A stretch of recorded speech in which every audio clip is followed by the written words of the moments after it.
오늘 말씀은 이번에 호렙산 어게인 특별 새벽기도회를 한 달간 저희가 했는데 금요 예배까지 했고요. 오늘까지 이제 제 마지막 말씀으로 이제 마무리가 딱 되는 여정입니다. 그렇게 좀 생각하시고 오늘 말씀을 들으면서 잘 마무리하시길 바랍니다. 오늘 제목은 하나님에 대한 오해가 내면의 의심을 만듭니다. 하나님에 대한 오해가 내면의 의심을 만듭니다. 라는 제목으로 말씀 나누겠습니다. 결국 우리는 어떤 시대에 살고 있느냐. 지금 사실은 신앙을 갖는다는 건 뭐냐면요. 신앙을 갖는 순간 우리는 어떤 전쟁터로 들어오냐면 세계관 전쟁으로 들어오는 거예요. 그러니까 세계관은 뭐예요? 관점이죠. 바라보는 관점. 이 세상을 바라보는 관점이고 어떤 일을 바라보는 뷰입니다. 뷰, 월드뷰라고 하죠. 그러니까 우리가 신앙을 갖는다는 건 하나님 나라의 세계관이 있다는 거예요. 성경적 세계관이 있다는 거예요. 그 말은 그 관점으로 바라보고 그 관점으로 생각하고 그 관점으로 살아야 된다는 거예요. 관점은 뭐예요? 기준이라는 거죠. 그냥 안경이라는 거죠. 안경. 예를 들어서 뭐 이런 저는 이제 이런 안경을 꼈는데 이런 안경을 끼면 지금 세상에 똑같이 하얗게 보지만 이게 제가 빨간색 안경을 끼면 그 사람에게는 이 세상이 뭘로 보여요? 빨간색으로 보이고 검정색 안경을 끼면 이 세상이 어둡게 보이고 그러니까 관점이죠. 관점. 어떤 생각을 갖고 살아가느냐. 그러니까 오늘 우리 신앙에 여러분이 신앙을 갖고 있으면서 이 세상 속에서 살잖아요. 그러니까 이 세상의 세계관이 있어요. 이 세상의 가치관들이 있어요. 그러니까 우리가 신앙을 가지면서 이 신앙을 지키는 것이 녹록지 않은 이유가 바로 그것 때문입니다. 그 세계관에서 오는 전쟁들이 있어요. 부딪힘들이 있어요. 어려움들이 있어요. 그래서 내가 믿음을 지키며 살아간다는 것이 굉장히 그 믿음을 지키며 살아가는 사람들에게 있어서는 이것이 얼마나 실제적인 일인지를 아마 제가 지금 잠깐 나눴는데도 아마 여러분 아마 마음에 이게 올 거예요. 와닿을 거예요. 아, 그렇구나. 그러면 어떤 관점이냐? 한마디로 어떤 관점의 전쟁이냐? 어떤 관점이냐면요. 결국은 그 진리에 관한 거예요. 진리. 그러니까 진리는 다른 말로 진리는 뭐냐면요. 사실입니다. 사실. 그러니까 사실은 뭐냐? 증명된 것을 사실이라고 얘기하는 거예요. 그러니까 모든 이 땅의 논쟁들이 뭐에 대한 논쟁들이냐면 이 사실에 대한 논쟁입니다. 그 진짜냐 가짜냐, 진짜 있는 일이냐 아닌 것이냐.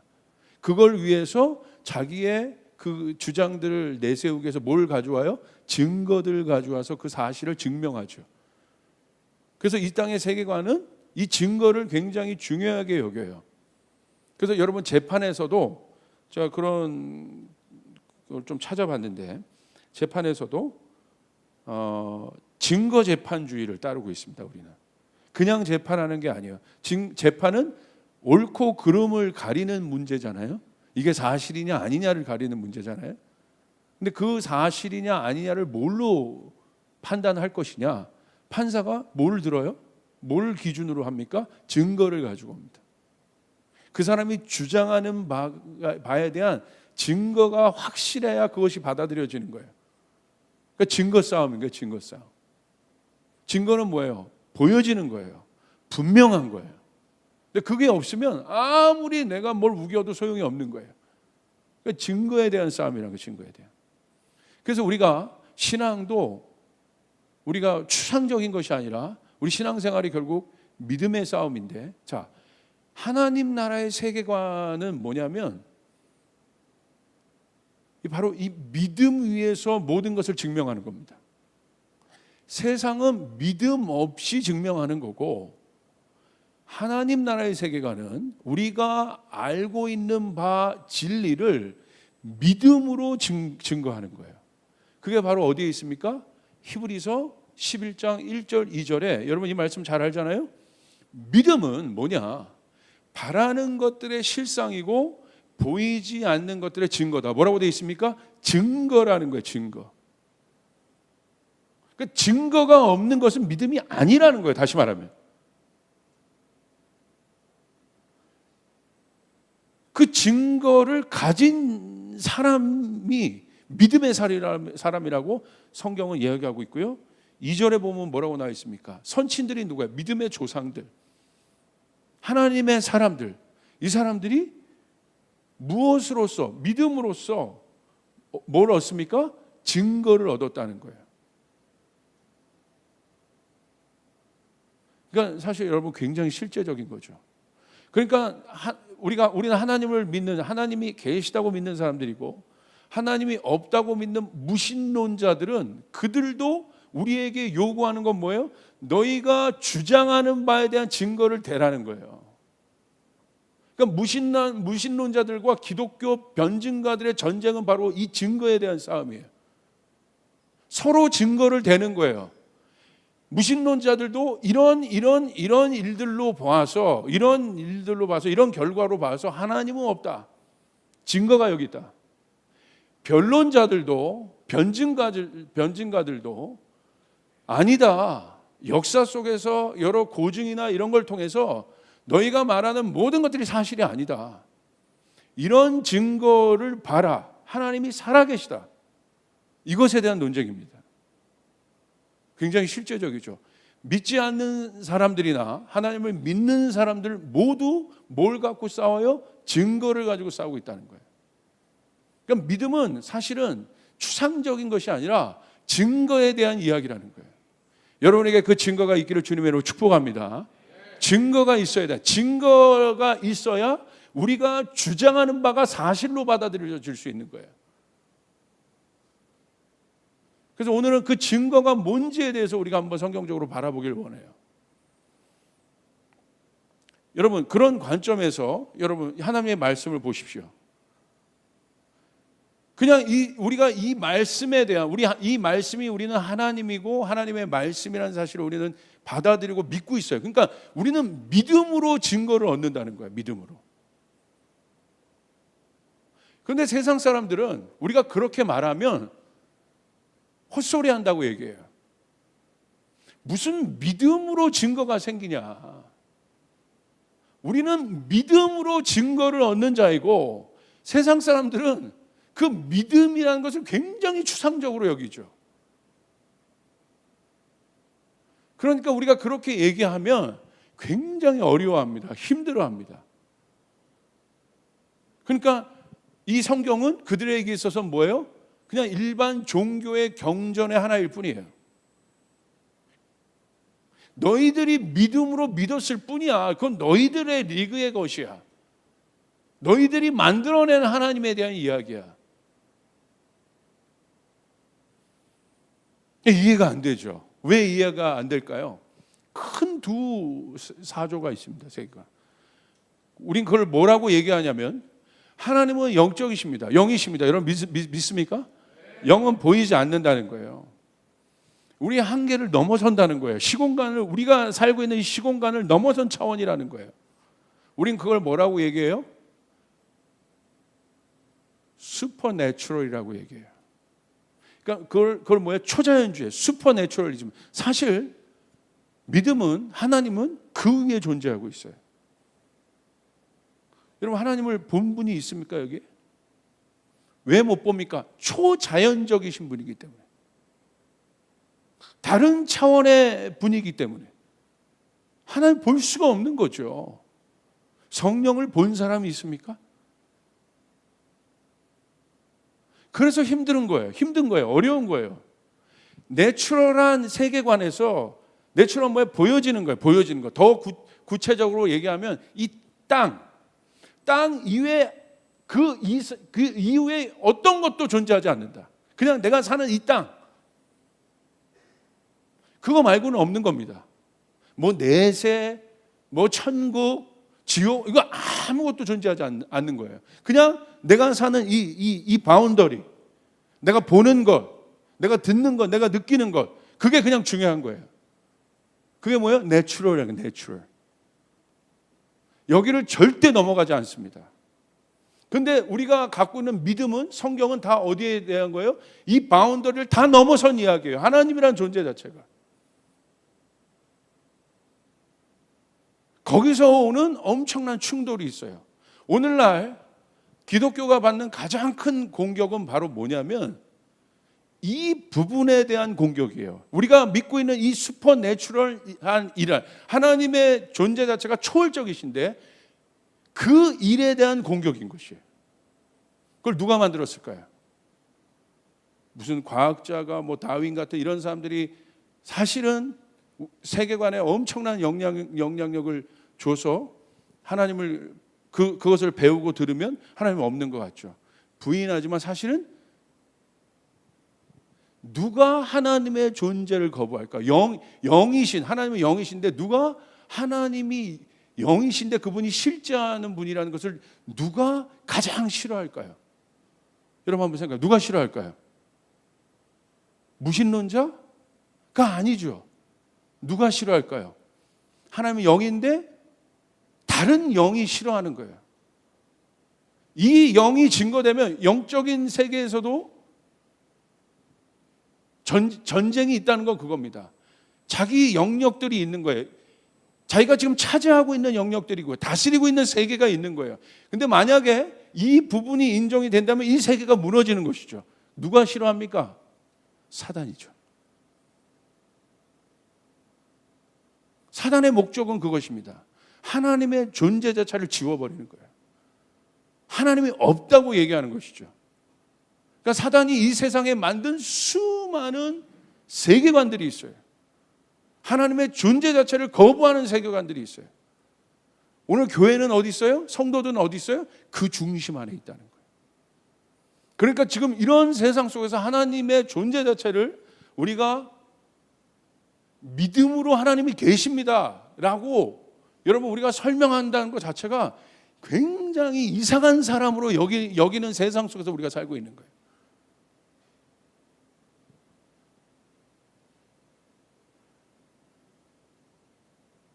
바로 오늘 기독교가 받는 가장 큰 공격은 이 초자연적인 세계를 거부하는 세계관으로부터 오는 것입니다.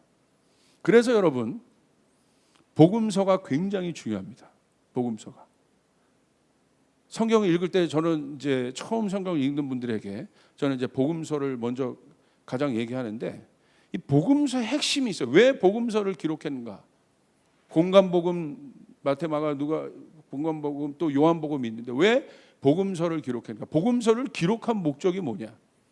왜 복음서를 기록했을까요? 복음서는 누구에 대한 이야기입니까? 예수 그리스도에 대한 이야기예요.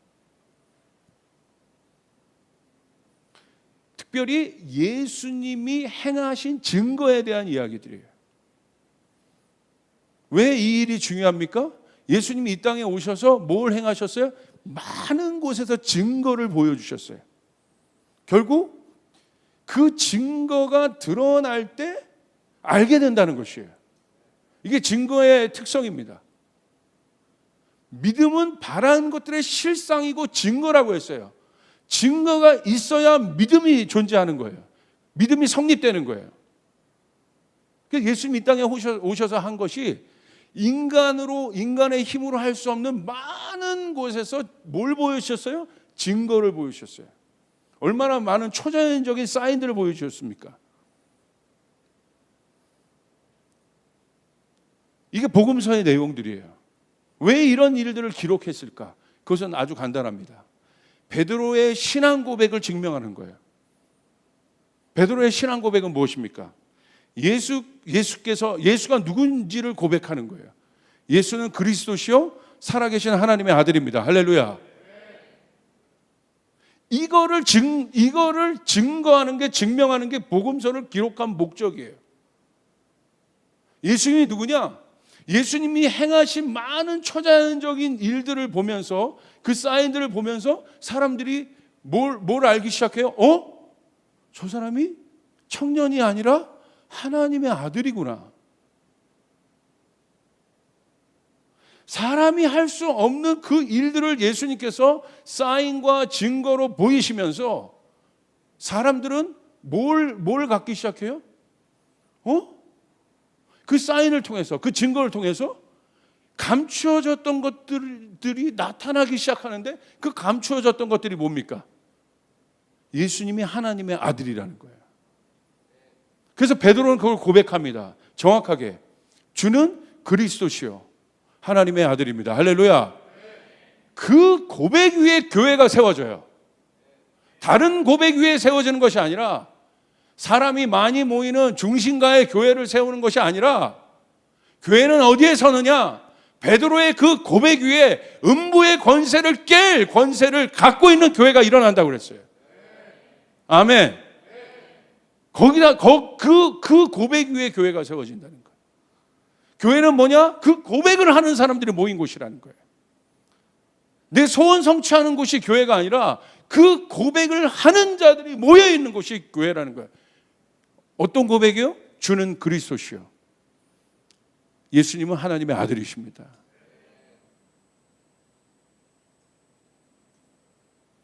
선명하게 복음서는 그 일들을 증명합니다. 예를 들어서 요한복음 말씀 보세요. 왜 요한복음을 기록했을까?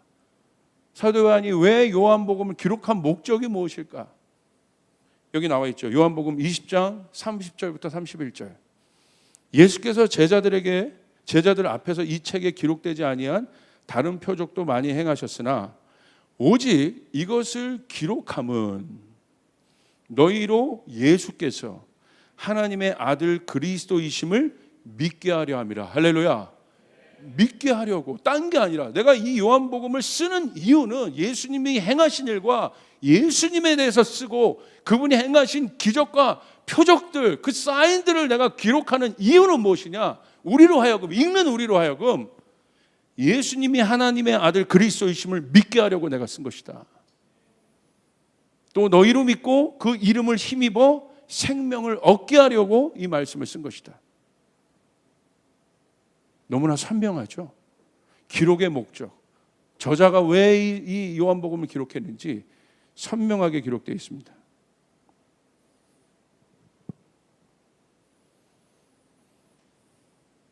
그래서 예수님이 행하신 증거, 그냥 오신 것이 아니라 오셔서 많은 곳에서 증거를 보여주셨잖아요. 그 증거들을 통해서 뭐가 드러납니까? 예수님이 메시아라는 사실, 그분이 하나님의 아들이라는 사실이 드러나게 됐다는 거예요. 그 증거가 가리키는 곳이 있다는 거예요. 사인, 그걸 사인이라고 하는데 그 사인은 원뜻으로 뭐냐면요. 사인은 사인 자체가 아니라 그 사인이 나타내고자 하는 의미, 그게 사인이라는 거예요. 그냥 우리가 막 사인, 야구에서도 막 사인하잖아요. 그냥 이 자체의 몸짓이 아니라 이 사인이 주고자 하는 메시지가 있다는 거예요. 그게 사인입니다. 그게 증거입니다.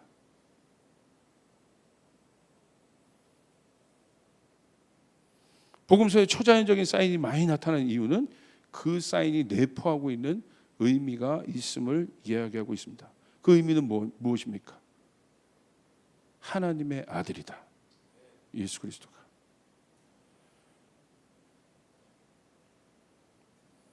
그런데 이 증거가 나타날 때마다 가장 강력하게 일어나서 예수님을 핍박했던 사람들이 있어요. 이 사인을 거부했던 사람들이 있습니다. 이 사인에 대해서 트집 잡았던 사람들이 있어요. 놀라운 일들이 눈앞에 일어남에도 불구하고 일어나서 이 사인에 대해서 트집 잡고 거부하는 사람도 있어요. 그 사람 누구예요? 그 당시 종교 지도자들입니다. 바리새인 사두개인들. 여러분 왜 거부했을까요? 그 사인을. 어마어마하게 영적인 거예요, 이게. 이 사인이 내포하는 게 뭐라고 그랬어요? 그분이 하나님의 아들이라는 것들을, 이 사인을 인정하면 예수 그리스도가 하나님의 아들이라는 사실을 인정해야 되는 거예요. 그런데 그들이 거부하잖아요. 종교적 신념으로 거부했다고 보십니까? 문화적 관점에서 자기 경험에서 여러분 예수님을 거부했다고 보십니까? 아니요.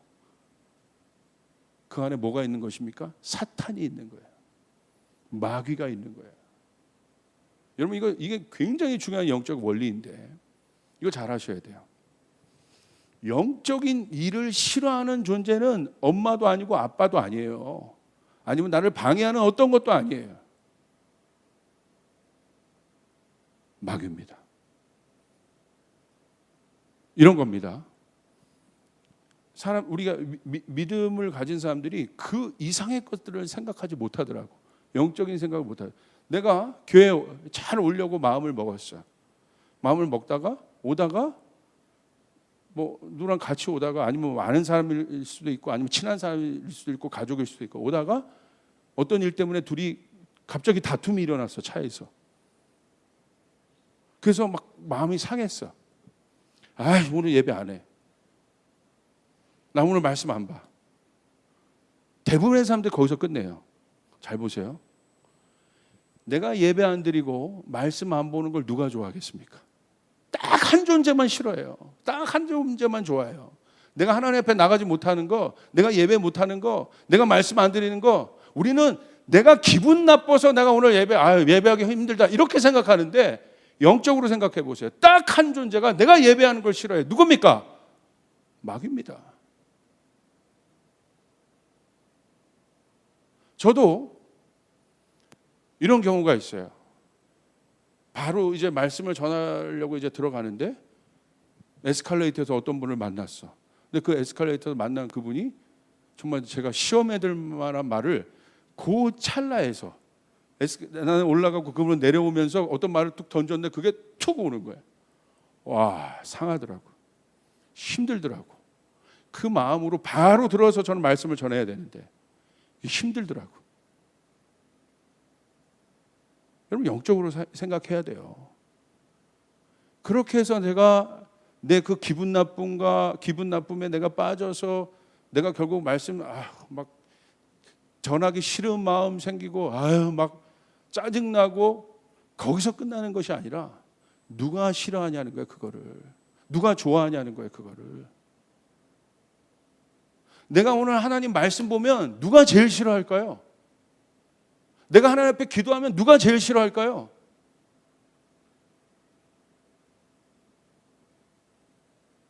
마귀가 싫어하죠. 단순한 건 아닙니까? 굉장히 분명한 것 아닙니까? 그래서 저는 그 원리를 알기 때문에 그런 일이 있으면 어떻게 합니까? 바로 와서 제가 영적으로 기도합니다. 그거 뚫릴 때까지. 주님, 예수님의 보혈을 선포합니다. 주님, 제가 하나님 앞에 나오는 것을 하나님이 좋아하시죠. 그러나 제 마음 가운데 이런 마음이 확 생겼습니다. 누가 그러는지 저는 알고 있습니다. 주님, 예수의 보혈로 저를 씻어주시옵소서. 제 생각을 씻어주시옵소서. 해결될 때까지 기도해요. 그러면 공기가 확 바뀌어요. 그리고 제대로 예배할 수 있게 합니다. 근데 대부분이 거기서 끝나. 나 오늘 기분 나빠. 나 어려워. 힘들어. 피곤해. 오늘 예수님이 하나님의 아들이라는 것이 드러나는 것이 가장 불편한 사람들은 종교 지도자로 성경은 보였지만 우리는 알고 있죠. 누굽니까? 그들 마음 안에 들어와서 아담과 하와의 범죄 이후부터 그 인간의 악한 죄성, 그 악한 죄성은 죄는 뭐냐면 하나님과 함께 할 수 없는, 죄가 있으면 하나님과 함께 할 수 없어요. 그 말은 뭐냐면 하나님을 거부할 수밖에 없는, 하나님으로부터 분리시켜버린 그 죄, 그 죄성이 우리 안에 있는데 그 죄성이 타고 내려와서 오늘 종교 지도자들이 일어나서 예수님의 행하신, 하나님의 아들이 행하신 그 표적을 보고 핍박한 그 사건이 우리가 아는 그냥 단순한 종교 지도자들의 핍박이냐 이거예요. 누굽니까? 아담과 하와를 꺾어냈던, 아담과 하와를 미혹했던, 그래서 하나님으로부터 멀어지게 했던 사단인 것이에요. 정확하죠. 그 실체가 드러나는 겁니다. 인간의 마음 안에 들어와서, 우리의 내면 안에 들어와서 또아리를 트면서 그냥 하루 이틀 있었던 존재가 아니라 수천 년 인간의 죄 안에 들어와서 하나님을 거절하게 만들었던 그 어마어마한 세력, 그 세력이 예수님의 신성이 나타나는 그곳에 하나님의 아들만이 할 수 있는 그 증거 앞에 드러나 버리는 거예요. 그래서 이 사건이 엄청난 사건입니다. 그들이 분노하지 않습니다. 예수님이 왜냐하면 그 일을 제일 큰 분노가 어디서 일어납니까? 나사로 살리셨을 때. 그들이 이제 완전히 이게 분노의 끝으로 갑니다. 왜? 진짜 죽은 자를 살리니까 그 당시 사람들이 진짜 누군지 알았어. 이제 메시아구나. 저 사람이 진짜 메시아구나. 우리가 기다리는 메시아구나. 그 하나님이시구나. 우리를 구원하시겠구나. 그 사건이 오히려 하나님의 아들만이 할 수 있는 그 하이라이트 사건이 죽은 나사로를 살리신 사건인데, 그 사건이 일어났을 때 그들이 작당 모의하면서 그리고 죽이기로 결정합니다. 누굽니까? 마귀죠. 왜? 그 아들이 드러나면 여태까지 인간의 내면 안에 들어와서 우리 안에 있었던 모든 권세와 권위를 다 취하고 왕노릇하고 있었던 자신의 모든 영역이 무너지기 때문에 총력전을 기울이는 것입니다. 예수님이 그 사건 위에 뭐라고 하셨습니까? 기적을 행하시고 난 후에 넌 누구냐고 물을 때 뭐라고 그랬어요? 나는 하나님의 아들이다. 저런 저 신성을 모독하네. 하나님을 모독하네. 너 따위가 하나님의 아들이야. 그렇죠? 하나님의 존재를 거부해요.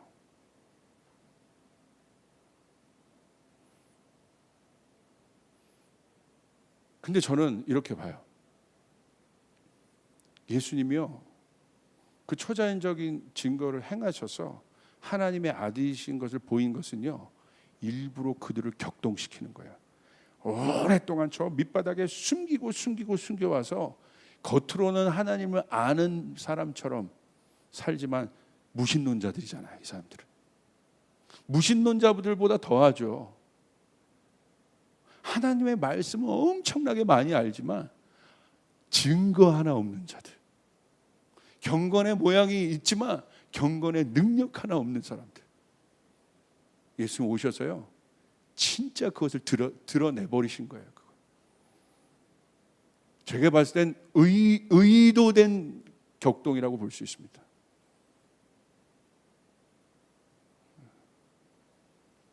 안 그러면 사람들이요, 바리새인들 보고 사두개인들 보고 종교인들 보고 하나님을 보는 건데, 그들이 입에서 하나님이라고 외치는데 절대 복음이요 편하게 이게 온 땅 끝까지 전해질 수가 없습니다. 그 사람 보고 누가 하나님 믿겠어요? 권력의 중심에 서서 이기적으로 살아가는 그 종교 지도자들을 보면서 누가 하나님이 살아계시다는 것을 볼 수 있겠습니까? 이미 정치화되고 권력화됐는데. 그러니까 예수님이요, 종교 지도자들에게 가서 그들을 격동시킨 건 제가 봤을 때 그냥 오랫동안 숨겼던 그 빛이 가니까 그게 훅 드러나 버린. 여러분, 예수 믿고 나면요, 이 격동이 일어나요. 여러분, 예수 믿고 나면, 제대로 예수 믿고 예수 만나고 나면 그냥 변하는 것이 아니라 변화에는 항상 격동이 일어납니다. 변하지 않으려고 하는 속성들이 다 있어요. 사회도 마찬가지 아닙니까? 개혁이 일어날 때 항상 개혁을 반대하는 세력들의 격동들이 있습니다. 교회도 마찬가지고 어느 집단이나 마찬가지죠. 그들이 모여서 항상 예수님을 향해서 뭐라고 합니까? 쑥덕거리고 쑥덕, 날마다 쑥덕.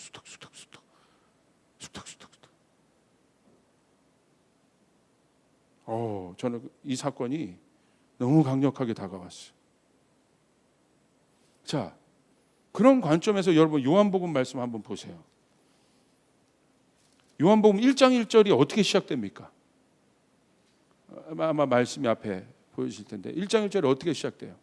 태초에 말씀이 계시니라. 태초에, 창세 전입니다. 이 말씀, 이제 말씀이 계시니라, 이 말씀이 하나님과 함께 계셨다. 과거로 표현되고 있습니다. 뭐예요? 이걸 봐서 이 말씀은 어떤 속성이 있어요? 영원하다는 거예요. 이미 있었다.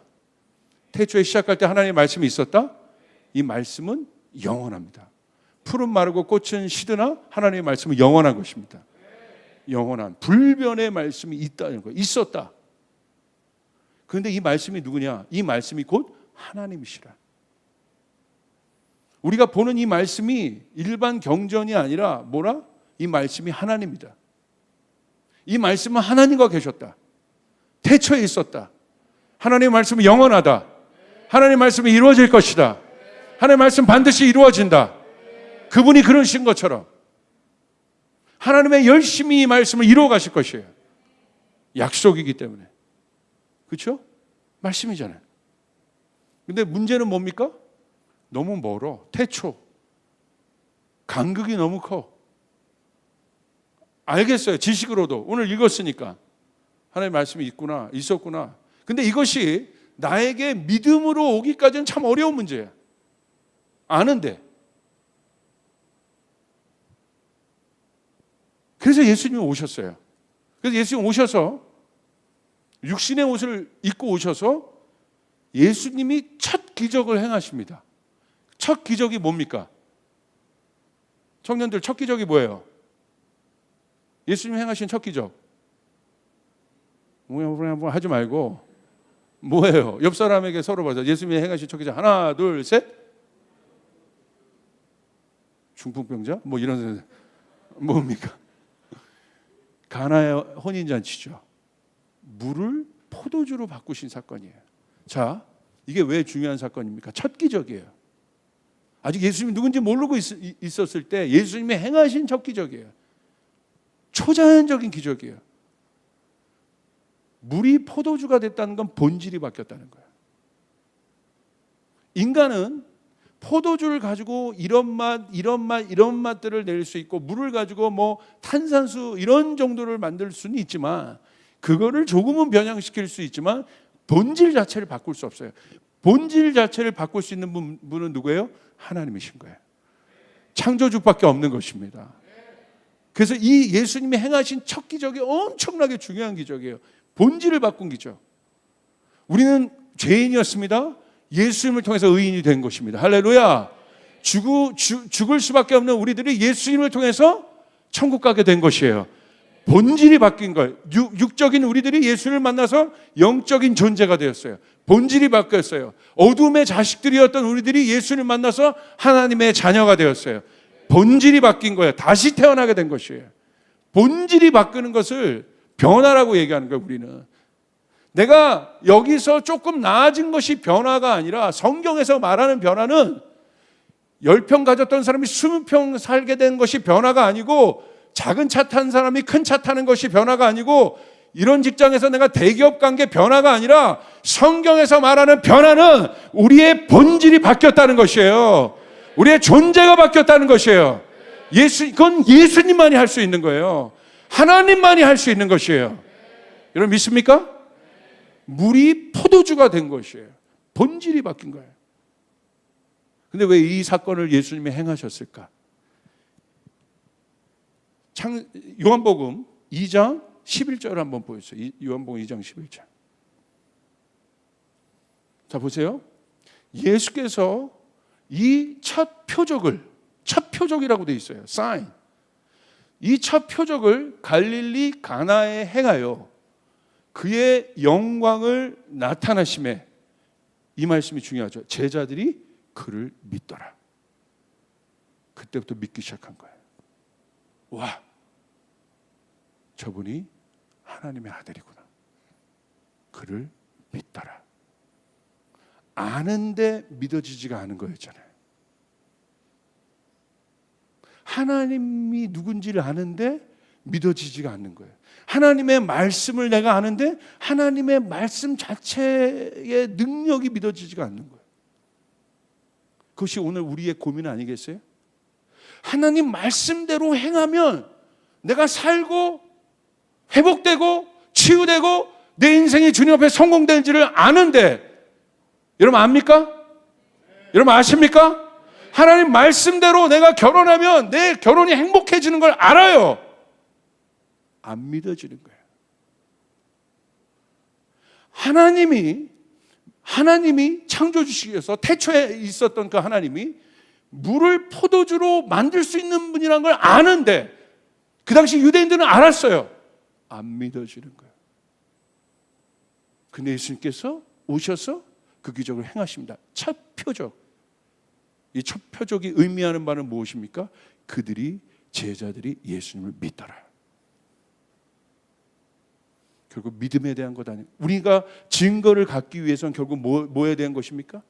믿음에 대한 것 아니겠습니까? 하나님의 사람들은 믿음으로 증거를 만드는 자들이에요. 내 능력으로 증거를 만드는 자들이 아니라 믿음으로 증거를 만드는 자들이에요. 이로써 선진들은 증거를 얻었느니라. 이 세계관의 전쟁 가운데 우리가 있는 것이에요. 무신론, 내추럴리즘, 이것들이 지금 전 세계에 급속도로 확산되고 있습니다. 유럽 같은 데는 무신론자들 어마어마합니다. 무신론자들은 대놓고 아니야, 내가 그냥 예수님 안 믿어, 나는 기독교를 안 믿어, 그 차원이 아니라 무신론자들은 목적이 있어요. 신은 없다는 거야. 그냥 종교가 다른 것과는 차원이 달라요. 그냥 신은 없다는 거예요. 이 엄청난 세계관이 지금 엄청난 속도를 가지고 특별히 이 유럽 같은 데, 이 지성주의, 이성주의가 있는 그곳에 증가하고 있습니다.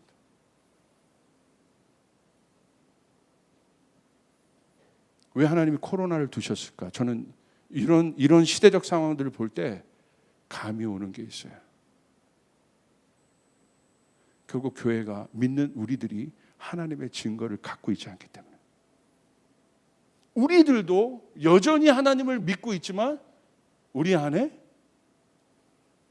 이 말씀을 온전히 믿는 것에 대한 어색함이 있는 거예요. 찝찝함이 있는 거예요. 정말 이렇게 하나님의 뜻대로 내가 결혼을 준비하면 정말 나 결혼할 수 있을까? 내년이 거의 이제 4자가 보여지기 시작하는데,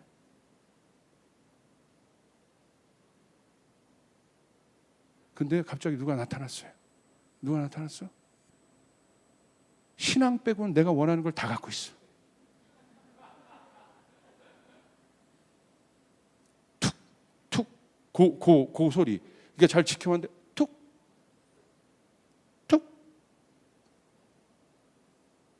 그 소리가요, 천국에서는요, 진도 8 지진 소리보다 크게 들릴 거예요. 나는 작게 들려. 툭. 내가 이렇게까지 해야 돼? 툭. 하나님 말씀 내가 이렇게까지 치열하게 지켜내야 돼? 툭. 그 툭이 어디 있었어요? 아담과 하와에게 있었지 않습니까? 하나님 맞냐? 하나님 있어? 네가 온전히 그렇게 따랐던 하나님 진짜야? 그게 미혹이라고 하죠. 그들 마음 안에 뭐가 있었어요? 툭, 툭 떨어지는 그 소리가 끝이 없이 지금까지도 떨어지고 있지 않습니까? 아담과 하와의 마음 안에 툭 금간 그 소리가. 그리고 그 안에 뭐가 생깁니까? 하나님에 대한 오해가 생겨요. 그들 안에. 그 오해를 우리는 뭐라고 말해요? 의심이라고 하는, 의심. 결국 그 의심이 우리 안에 하나님의 말씀을 온전히 받아들이지 못하게 합니다. 제가 다시 묻습니다. 하나님의 말씀이 운동력이 있습니까? 하나님의 말씀이 생명력이 있습니까? 길이요 진리요 생명이시고 우리가 할 수 없는 모든 일을 하나님이 가능하십니까? 여러분이 묻습니다. 여러분의 인생을 향해서도 하나님의 그 말씀이 적용됩니까? 내 성공을 향해서도 그 말씀이 적용됩니까? 내 교육관에도 이 말씀이 적용됩니까? 왜 소리가 작아져요? 적용됩니까? 적용됩니까? 그죠?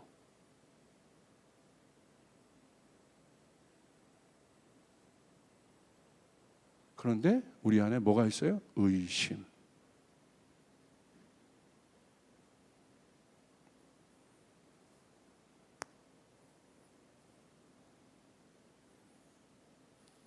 물도온 하인들의 위대함은 무엇입니까? 그들은 의심이 왜 없겠습니까? 예수님이 물 채우라고 하잖아요. 여러분 가나 거기 기념교회 가보셨죠? 우리 청년들 여기 예루살렘 갔다 온 팀들은 이스라엘 항아리가 얼마네요? 이따시만.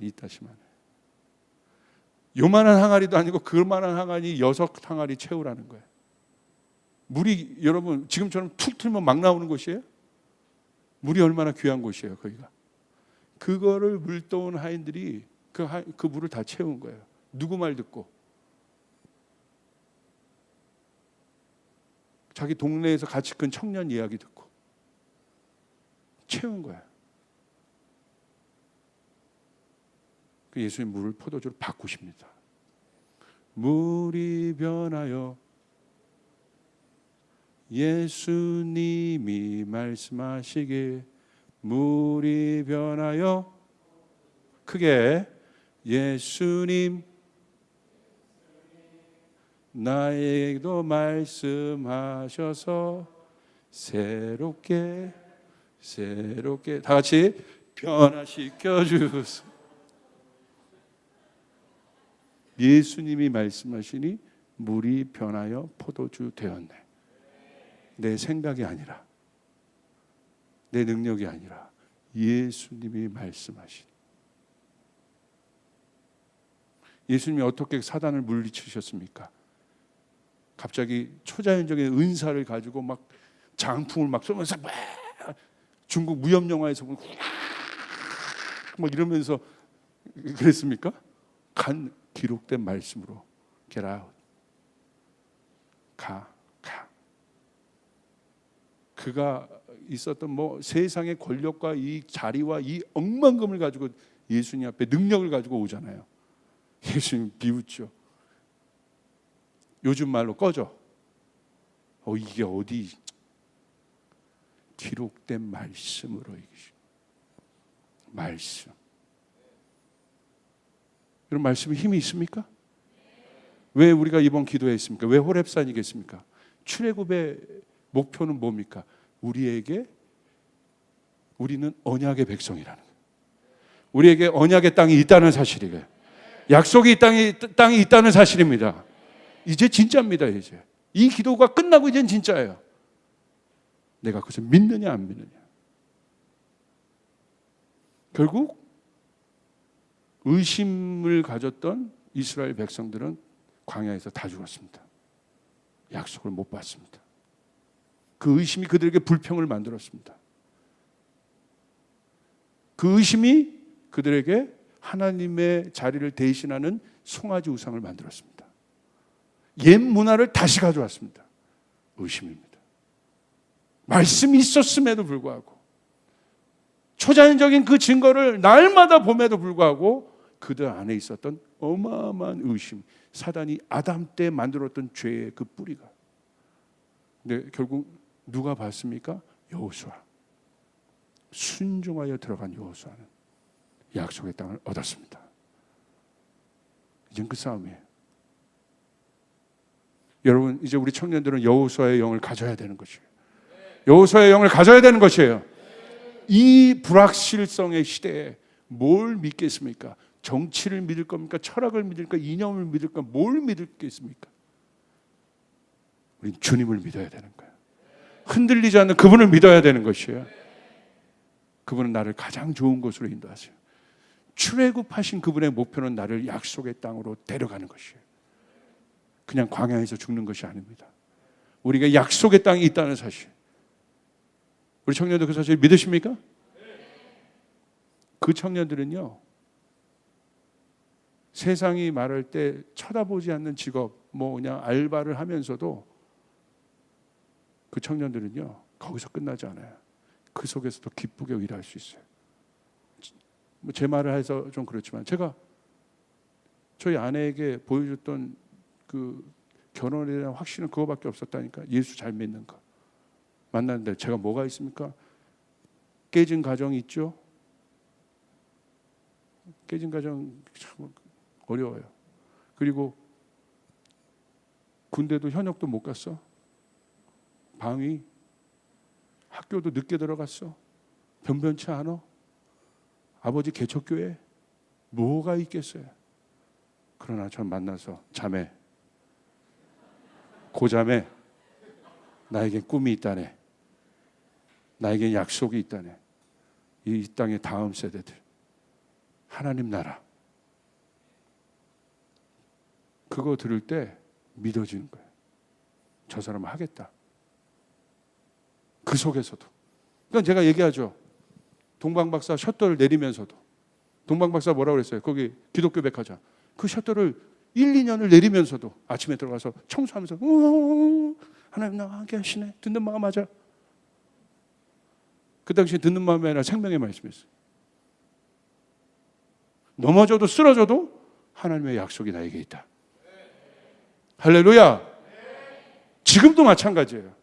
하나님의 약속이 나와 있다. 다 어렵다고 하지만 하나님의 약속이 우리를 이끌어 가신다. 하나님의 약속이 우리 교회를 이끌어 가신다. 우린 그 약속이 있다. 믿습니까? 믿음이에요. 우리 안에 있는 그 의심. 의심은요, 사전적인 정의로 제가 보니까 이게 너무 영적인 이야기를 사전에 써놨어. 위키백과에. 의심은 특정 대상을 이상하게 여기는 감정이래요. 이게 의심이래. 특정 대상. 내가 사랑하는 사람이 있어. 특정 대상이야. 이게 의심이 들면 뭐예요? 이상하게 여기는 거야. 하나님 특정 대상이죠. 의심은 뭐예요? 이상하게 여기는 거예요. 이상한데? 왜 하나님 빨리 안 해결해 줘? 내가 기도해도 하나님 이상한데 하나님 없는 거 아니야? 또 뭐라고 되어 있냐면 의심은 주어진 그대로 받아들이지 않고 그렇지 않을지도 모른다고 생각한다. 이게 의심이래요. 하나님의 말씀을 주어진 그대로 받아들이지 않고 받아들이는데 있는 그대로 받아들이지 않고 그렇지 않을 수도 있어. 그게 의심이라는 거예요. 위키백과. 다시 한번 위키백과.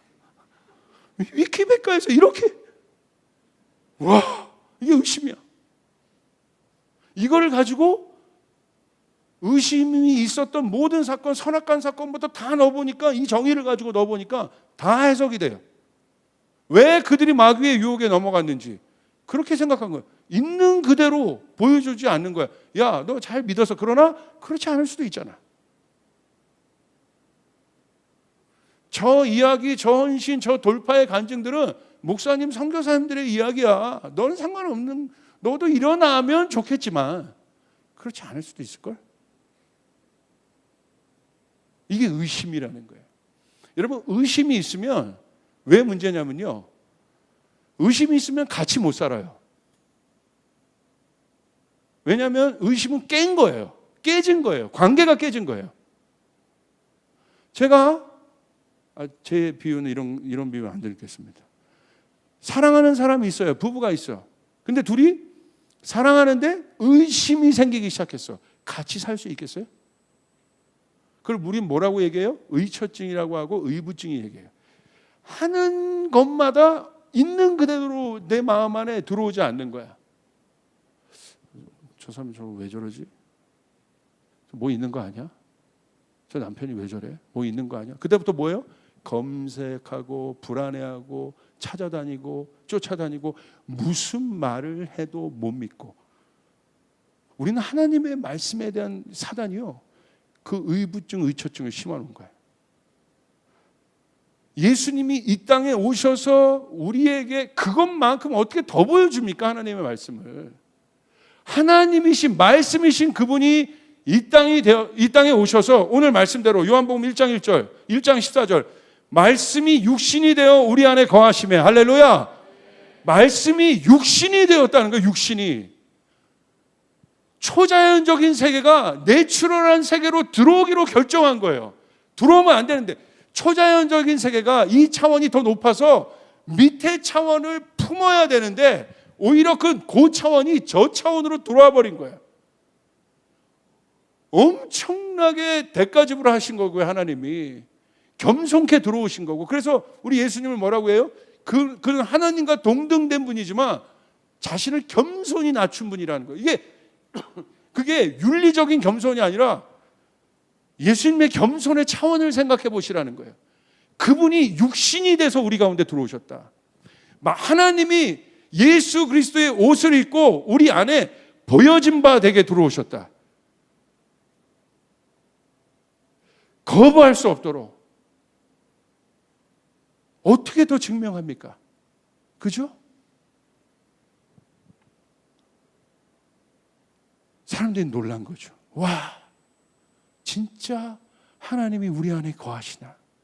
말씀이 육신이 되었다는 거예요. 추상적인 것이 아니라 말씀이 살아있는 인격체가 되었다는 거예요. 그래서 우리는 그분과 교제할 수 있고 그분과 거할 수 있게 된 거예요. 아멘. 그런데 의심이 있으면 못 거하죠. 의심이. 결국 가룟 유다가 뛰쳐나간 것 아닙니까?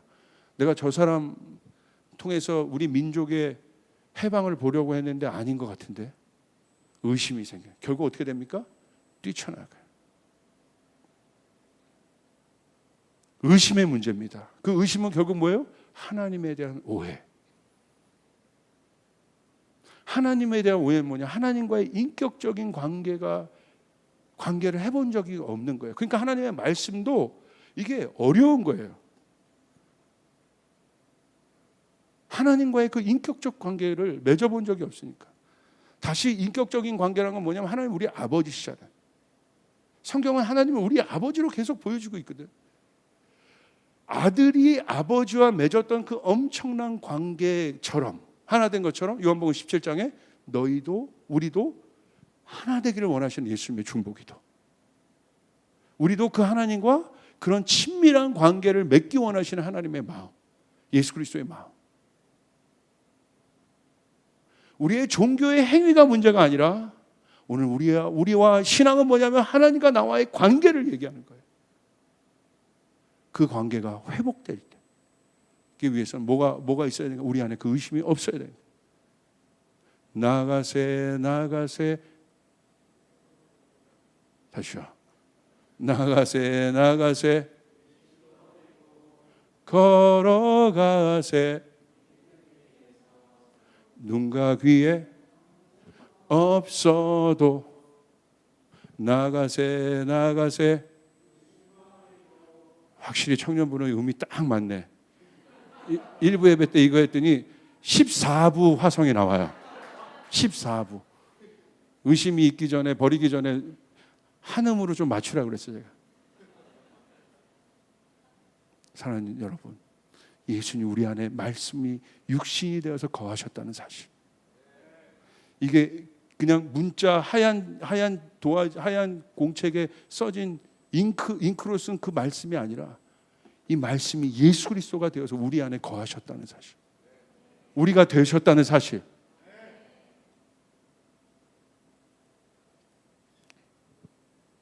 근데 그 말씀이 육신이 되었다는 건 뭡니까? 반대로 그 영적인 세계가 이 땅의 세계를 무시하는 것이 아니라 이 땅의 세계를 섬겨주신 거예요. 불완전한 이 세계를 아프고 상처 있고 힘들고 어렵고 고통당하는 그들에게 오셔서 예수님이 그들을 정죄하고 판단한 것이 아니라 그들을 싸매시고 이해하시고 공감하시고 치유하시고 우리 가운데 그렇게 거하셨다는 사실. 시편 140편 3절에도 심령한 자들을 고치시고 그들의 상처를 하나님은 어떤 분이세요? 싸매시는 분이라고 돼요. 구약에 있었던 그 패러다임이 예수 그리스도를 통해서 어떻게? 그냥 단순히 율법이 아니라 그 율법이 뭘로 바뀌어요? 은혜로 바뀌는. 결국 그 율법 안에 숨겨둔 하나님의 마음을 예수님을 통해서 보여주시는 거예요. 이 말씀이 원하는 바가 뭐냐? 우리가 말씀 이걸 지켜서 복받고 안 지키면 벌받고의 차원이 아니라 하나님의 말씀의 안에 기록된 하나님, 이 말씀은 하나님이 기록하신 것인데, 하나님의 마음이 쏟아진 건데, 하나님의 마음이 기록된 건데, 이 말씀 안에 있는, 이 문자 안에 있는 하나님의 마음, 그건 뭡니까? 예수님을 통해서 육신이 돼 우리 가운데 나타난 거예요. 그 뜻이, 하나님의 뜻이. 그건 뭡니까? 우리를 살리시고 우리를 치유하시고 우리에게 오셔서 공감하시고, 그것이 하나님의 말씀이라는 거예요. 그래서 마리아가 뭘 사랑했어요? 예수님의 발등상 앞에 와서 마르다는 일하고 있었지만 뭘 중요시 여겼어요? 예수님의 말씀을 듣는 것을 중요시 여겼어요. 다 마리아 자기를 위한 위로의 말씀, 격려의 말씀, 회복의 말씀, 심판마저도 우리를 살리기 위한 말씀이에요. 오늘날 왜 우리들에게 이 말씀의 증거, 이 믿음의 증거가 나타나지 않을까요? 왜 그럴까요? 영적인 문제는 의심이고, 이제 그 의심이 왜 생겼을까요? 하나님이 우리와 관계없는 분이라고 우리 안에 여기는 찝찝함이에요. 그거는 예수를 보지 못해서, 예수가 누군지, 복음이 뭔지, 십자가가 뭔지를 경험해 보지 못했기 때문에 그 깊이 가운데 들어갈 수 없는 것입니다. 결국 이 말씀이 육신이 됐다는 건 뭡니까? 인카네이션. 말씀이 육신이 됐다는 건 뭐예요? 연약한 우리 안에 오셨다는 건 뭐예요? 이 말씀이 갖고 있는 가장 강력한 능력은 무엇입니까? 공감력이에요. 공감하신 거예요. 오늘 왜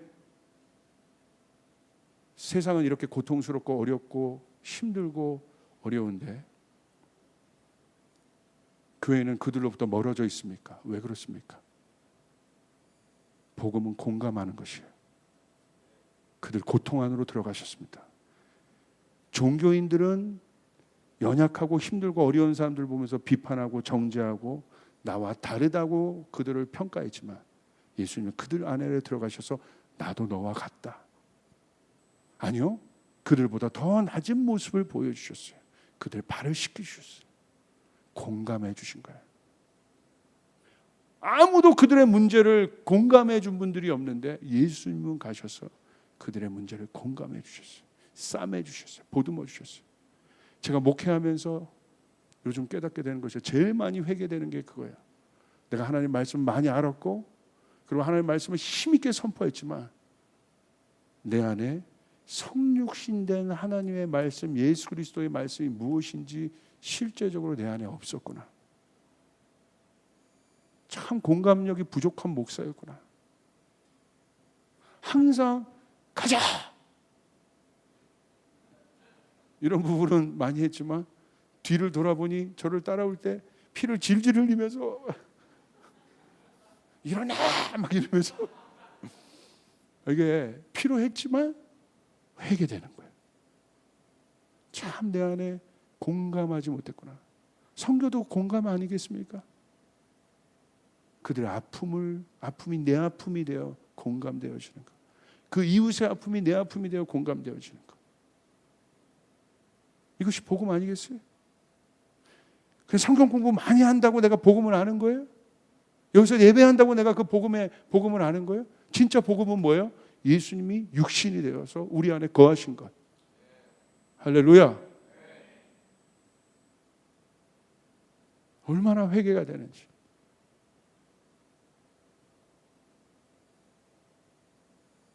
지금 언택트 시대잖아요. 그리고 이 언택트 가뜩이나 이기주의가 팽배하게 가는데, 얼마 전에 그 20대 그 젊은 여성이 사체로 발견됐는데 다 놀라잖아요. 발견된 지 15일, 20일 만에 발견된 거, 죽은지도 모르는 거예요, 주변에. 이런 시대에서 우리가 살고 있어요. 죽어가면서 얼마나 괴로웠겠습니까? 외롭고 힘들고. 그 상황을 한번 생각해 보세요. 얼마나 두렵고 무서웠을까? 아무도 자기를 돌아보지 않는 그곳에 그 컴컴한 방에서 차갑게 주검이 되어가는 그 자매가 얼마나, 그걸 보는데 막 여기가 막 제 마음이 쓰라린 거예요. 왜 우리는 예수님 믿습니까? 어떤 영광을 보려고 예수님 믿습니까? 우리가 보고자 하는 영광이 세상의 영광과 여러분 뭐가 다릅니까? 말씀이 육신이 되어 있을 때 영광을 보았다고 했어요. 그리스도께서 우리 가운데 보여주고자 하는 영광은 무엇입니까? 하나님의 마음이 무엇입니까? 제가 치유 기도를 하면서, 힐링 기도회를 녹음하면서 저는 일면식도 없는 분들의 그 병명, 그것들을 다 읽으면서 기도하는데, 제가 요구하는 거고, 하나님, 이런 분들 이렇게 아플 텐데 제 안에 그만큼의 공감력이 없습니다. 그래서 제가 능력이 없나 봐요, 하나님. 그래서 제가 기도할 때 한 번에 안 났나 봐요, 하나님. 예수님은 한 번에 말씀하셔서 한 번에 나셨는데 나는 그게 없나 봐요, 하나님. 그 기도를 하고 나면요, 정말 힘도 나지만 더 저를 막 돌아볼 수밖에 없어요. 그 아픈 사람을 위해 기도하는데 나는 이 마음에 약간의 그런 불쌍하고 힘들고 그분을 위해 기도해야겠다, 이 마음은 있지만 정말 그 사람이 되어서 내가 기도하고 있는 거야. 난 사랑이 없다. 나 같은 사람 목회하면 안 되지. 그래서 주님 앞에 부르짖었어요. 이 한 달 동안. 다른 걸 부르짖은 것이 아니라, 나 하나님 언약도 알고 가나안이 뭔지도 알겠고 출애굽도 아는데 하나님 왜 가나안 가야겠습니까? 어떤 증거를 이 시대에 드러내야겠습니까? 우리 조이풀이 하나님의 뭘 드러내야겠습니까? 결국 복음이 나타나는 건데. 할렐루야. 한 달 동안 부르짖은 거예요. 새벽마다 부르짖을 수밖에 없는 거예요. 억지로라도 부르짖은 거예요. 졸리고 힘들어도, 감정이 안 생겨도 부르짖는 거예요. 부르짖어서라도 그 하나님 마음을 내가 가질 수 있다면. 여러분 옆에 여러분 가족이 죽어가는데 하나님 고쳐주시고요, 하나님 이렇게, 그렇게 기도가 되겠습니까? 우리 하나님이 적어도 그 아픈 사람을 위하여 예수님이 말씀이 육신이 돼서 그들을 고칠 때 예수님의 마음은 어떻겠어요? 굶어 죽어가는 사람을 보면서 예수 우셨어요. 우셨어요, 예수님이.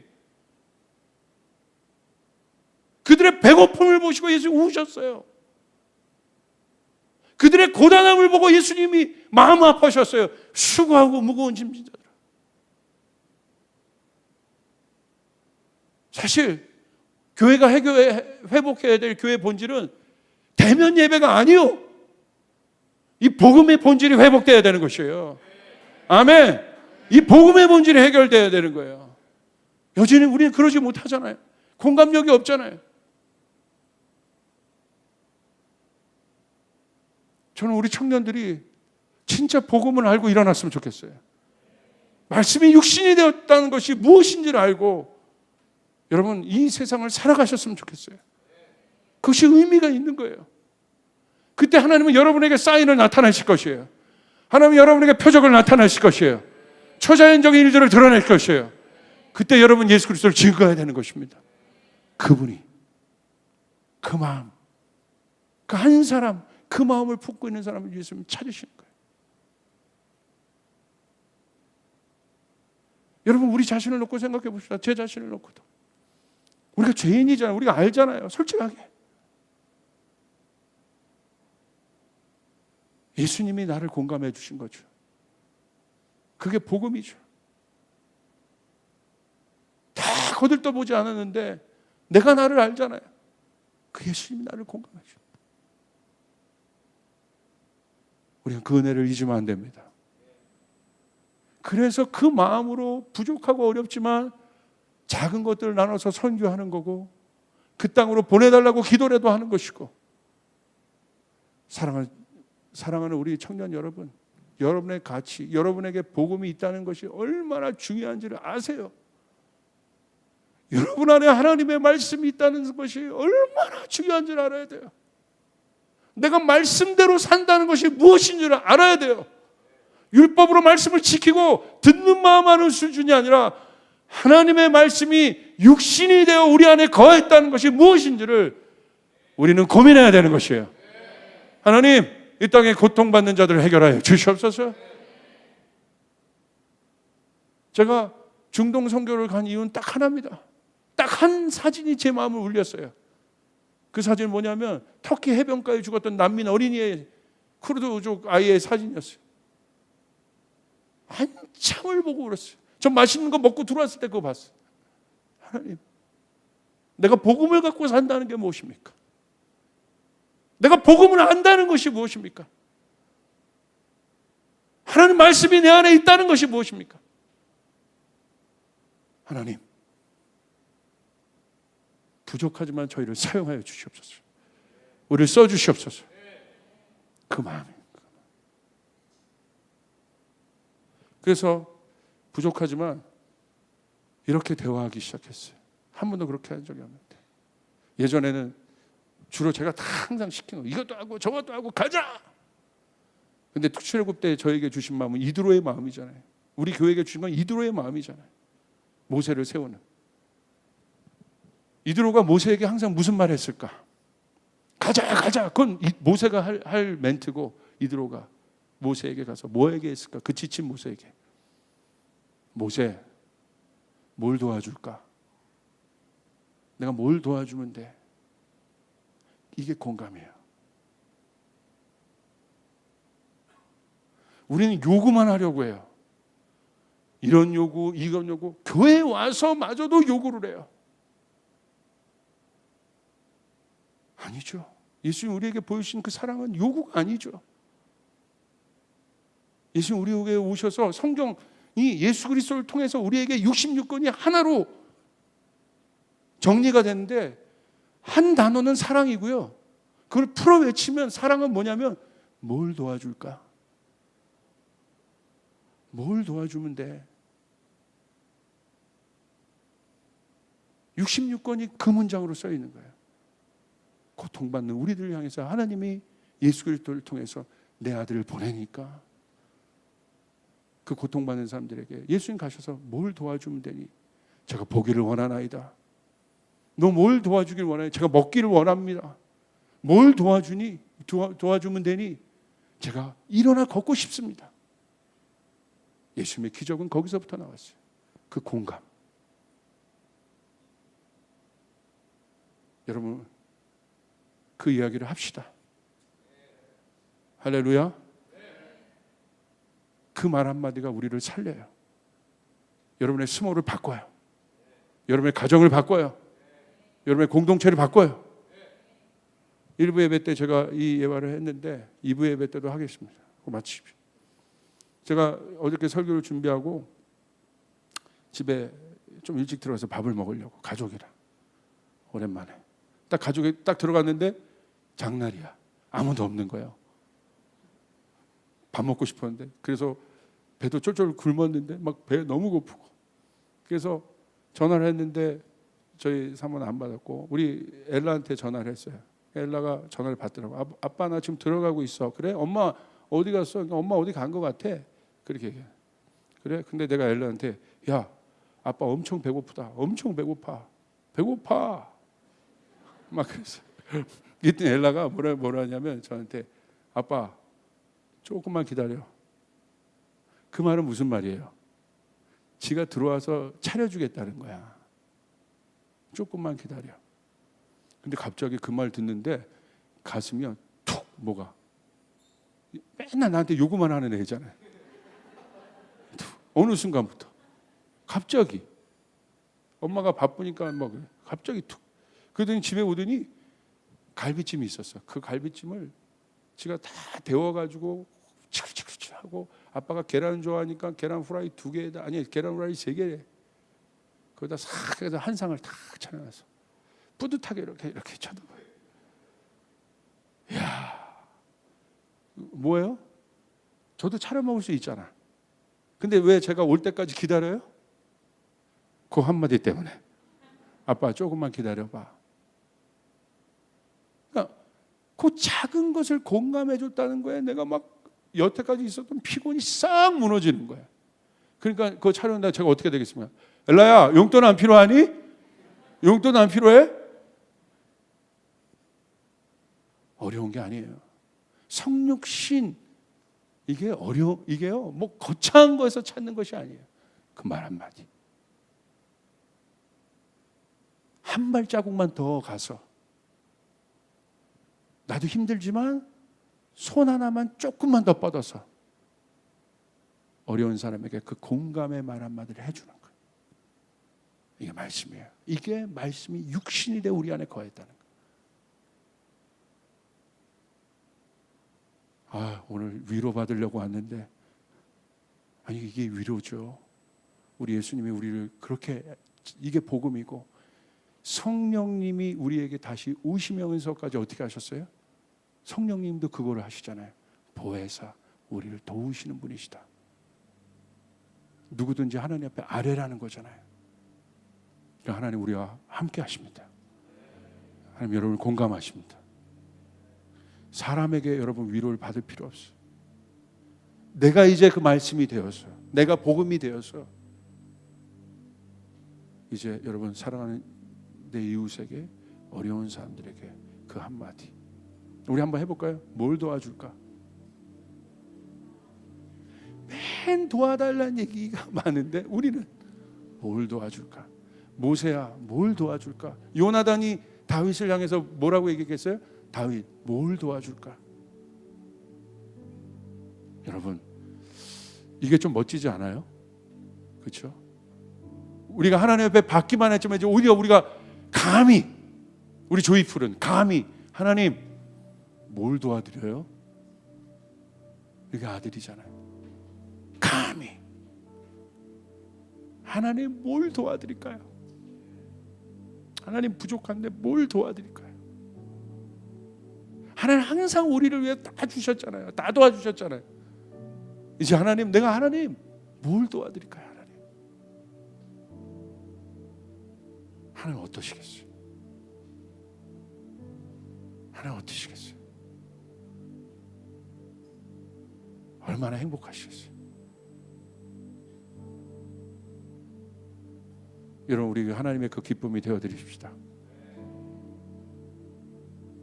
그 마음으로 우리 가나안에 들어갑시다. 약속의 땅에 들어갑시다. 합력해서 선을 이루라. 서로 도와가며 함께. 금요일날 저녁 때 김원혁 선교사님 오셔서 정말 우리가 기도했던 거랑 너무나 그림 하나까지 막 똑같았잖아요. 신기했던 분들이 많았다고 제가 들었어요. 근데 여러분 보세요. 그게 기획한 집회가 아니에요. 이재진 목사님, 규명화 선교사님 같이 레바논 선교사님 우리 같이 만났어요. 그런데 얘기하다가 한 달 동안 투어를 하시는데 마지막 날 예배할 곳이 없으시다는 거예요. 뭐 그 얘기를 이렇게 나누시는 거예요. 그래서 제가 한마디 한 거예요. 선교사님 뭘 도와드릴까요? 목사님 혹시 목사님 교회에서 예배할 수 있겠습니까? 오세요. 컴. 그 한마디. 그렇게 왔더니 역사가 일어나.